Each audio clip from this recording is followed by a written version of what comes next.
Hi guys, welcome to chapter 5 of class 10th economics, that is consumer rights. तो आज हम पढ़ेंगे consumer rights के बारे में। मार्केट प्लेस के अंदर कंज्यूमर का क्या स्टेट है और प्रोड्यूसर्स का क्या स्टेट है, कंज्यूमर मूवमेंट किस तरीके से आया, क्यों आया कंज्यूमर मूवमेंट, और साथ ही कंज्यूमर प्रोटेक्शन एक्ट के बारे में भी आज हम पढ़ेंगे। ओके, सो ये 10th क्लास की चैप्टर 5 का चैप्टर है इकोनॉमिक्स का।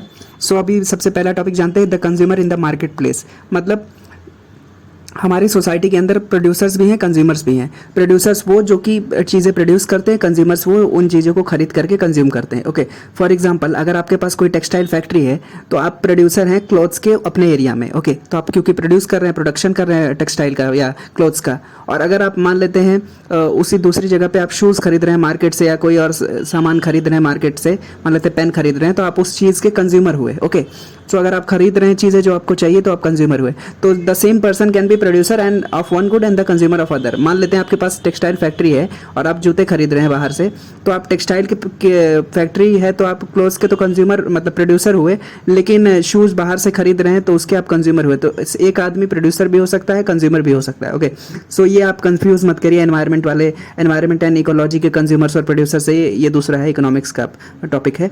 Okay, so consumers participate in the market when they purchase the goods and services they need. Okay, so consumers को प्रोटेक्ट करने के लिए ज़रूरी है कि रूल्स और रेगुलेशंस प्रॉपर्ली फॉलो हो, और हमारे देश में सरकार अच्छे से रूल्स और रेगुलेशन बनाए ताकि कंज्यूमर का अलग अलग जगह पे एक्सप्लॉयटेशन ना हो।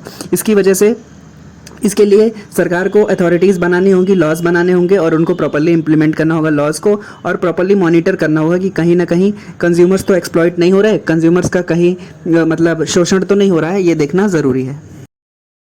सो एक्सप्लॉयटेशन ऑफ कंज्यूमर्स हमारे मार्केट के अंदर बहुत सारे तरीक़ों से हो सकता है। मान लेते हैं आप कोई सामान खरीदने गए और उसको आप मान लेते हैं 1 किलो सामान लेने गए और आपको कम वजन का सामान दिया, मान लेते हैं 900 ग्राम ही चीनी दिया, आप चीनी खरीदने गए, या फिर आपको ख़राब प्रोडक्ट दे दिया, फॉल्टी प्रोडक्ट दे दिया, या फिर किसी चीज़ का दाम 100 रुपये है और आपसे 300-400 रुपये ले रहा है, तो ये भी एक तरह का आपका एक्सप्लॉयटेशन ही हुआ ना, आपको परेशान करना, कंज्यूमर को तंग करने की बात हुई। Okay, so exploitation happens in many ways in the market, for example selling a good at that ways less than what is promised, और सेलिंग एन अनअडल्टर्ड गुड्स, मतलब फॉल्टी गुड, डिफेक्टिव गुड्स देना, unadulterated good. Okay, या फिर demanding exorbitant prices for goods, ये भी हो सकता है। Okay, so markets do not work in a fair way when producers are few and consumers are more and scattered.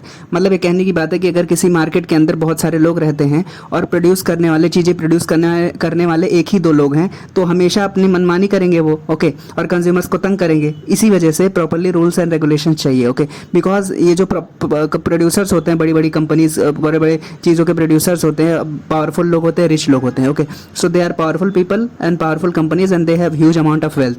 सो ये market को मैनिपुलेट करने की बहुत तरीके से कोशिश करते हैं, सरकार के थ्रू, कॉर्पोरेट लॉबिंग के थ्रू, मीडिया के थ्रू अपना मार्केट को मैनिपुलेट करते हैं, कंज्यूमर्स को मैनिपुलेट करना चाहते हैं। Okay, for example cigarette manufacturing companies या पाउडर मिल्क प्रोड्यूसिंग कंपनीज, तो बहुत समय तक ये था कि ये सिगरेट प्रोड्यूसिंग कंपनीज जो सिगरेट बनाती है, मैन्युफैक्चरिंग कंपनीज, ये मानती नहीं थी कि सिगरेट से कैंसर होता है। फिर इस पर बहुत सालों तक केस चला, फिर बाद में इन्होंने माना कि हाँ, सिगरेट कॉजेज कैंसर।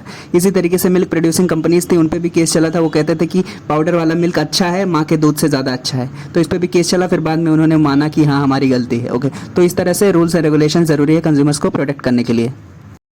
अभी हम जानेंगे कंज्यूमर मूवमेंट के बारे में। तो कंज्यूमर मूवमेंट क्यों चला, क्यों जारी हुआ कंज्यूमर मूवमेंट? तो इसकी ज़रूरत इसलिए पड़ी क्योंकि कंज्यूमर्स जो थे वो बहुत ज़्यादा डिससेटिस्फाइड थे, असंतुष्ट थे, क्योंकि उनको अनएथिकल ट्रेड प्रैक्टिसेस का सामना करना पड़ता था।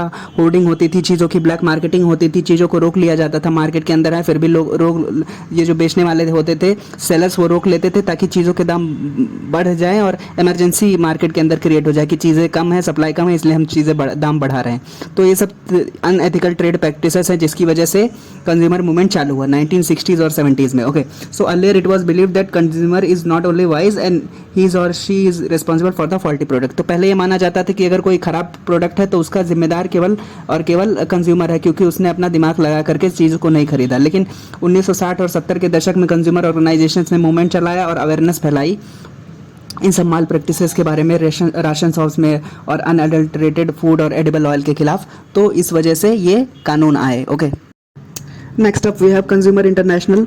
सो ये एक इंटरनेशनल ऑर्गेनाइजेशन है जिसके अंदर 240 और ऑर्गेनाइजेशंस हैं करीब करीब 100 देशों से। Okay, so in 1985 United Nations adopted the UN guidelines for consumer protection. So consumer international की स्थापना इस वजह से हुई थी क्योंकि कंज्यूमर्स को प्रोटेक्ट करना था अनएथिकल ट्रेड प्रैक्टिसेस की वजह से। Okay, so this was a tool for nations to adopt measures to protect the consumers and press the government to do so. तो इस वजह से कंज्यूमर्स इंटरनेशनल की स्थापना हुई थी। So because of these efforts, pressure was put on the government and the business firms to enact the Consumer Protection Act. So 1986 में Consumer Protection Act आया, जिसे कोपरा एक्ट भी कहते हैं, Consumer Protection Act, okay, in order to protect the interest of the consumers. So now we'll talk about what are the, like, there are several rights that the consumers enjoy. Okay, so the Consumer Protection Acts gives several rights to the consumers. Okay, so इसमें बहुत सारे rights हैं, जैसे right to safety, right to information, right to be heard, right to seek redressal, right to consumer education. तो इसके बारे में एक एक करके जानते हैं। तो the first one is right to safety. Okay, so right to safety, as the word suggests, that like the consumers have the right to be protected against the goods and services. Okay, so they need to be protected against the dangerous goods. Okay, so there may be goods that are dangerous to their health and safety, so there is need to protect the consumers. Okay, so उनमें इसमें ये भी है कि they have the right to be informed, okay, about the potential dangers of the products and services. मान लेते हैं वो कोई प्रोडक्ट या सर्विस कंज्यूम करते हैं जिससे उन्हें एलर्जी हो सकती है, तो they have the right to be informed. Okay, तो ये है right to safety. The second one is right to be informed, right to information.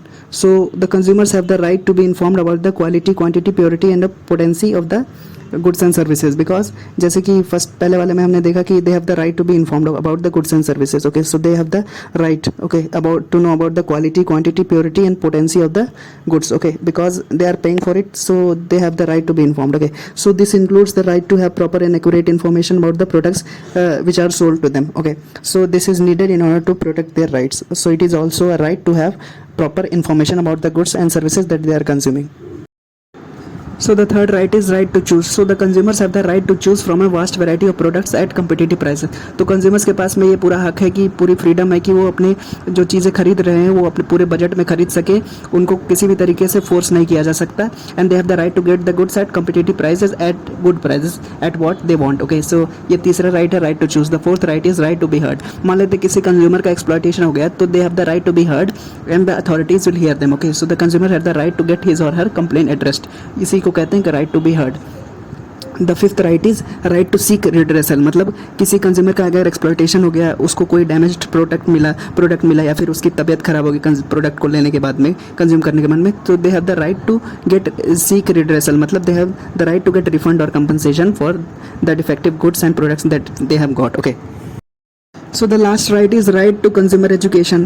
So consumers have the right to receive education and information about their right and responsibility in order to protect the consumers from exploitation. मतलब consumers को properly educate किया जाए कि उनके rights क्या हैं, उनको properly products और services का information दिया जाए कि ये products है, ये इसकी quality है, quantity है, ये सब उनको पता रहे और उनको अपना हक मालूम रहना चाहिए, ताकि वो अगर exploit हुए तो अपना मतलब हक ले सकते हैं। उनको properly educate किया जाना चाहिए, अवेयर किया जाना चाहिए। लास्ट में जानते हैं where can the consumers get justice। मान लेते किसी कंज्यूमर का एक्सप्लॉयटेशन होगा, उसके साथ धोखेबाजी होगी, तो क्या कर सकता है, तो कंज्यूमर कोर्ट जा सकता है, कंज्यूमर कोर्ट उसको सुनेगा। Okay, so the consumers can resort to consumer courts as they have the right to get represented in consumer courts. Okay, consumer courts उन्हें सुनेगा और उन्हें जस्टिस प्रोवाइड करेगा। Okay, so these were the few things in today's class about 5th chapter of class 10th economics, that is consumer rights. I hope you understood it. If you have any suggestions, you can ask me in the comment section. Thank you so much for watching. Bye bye.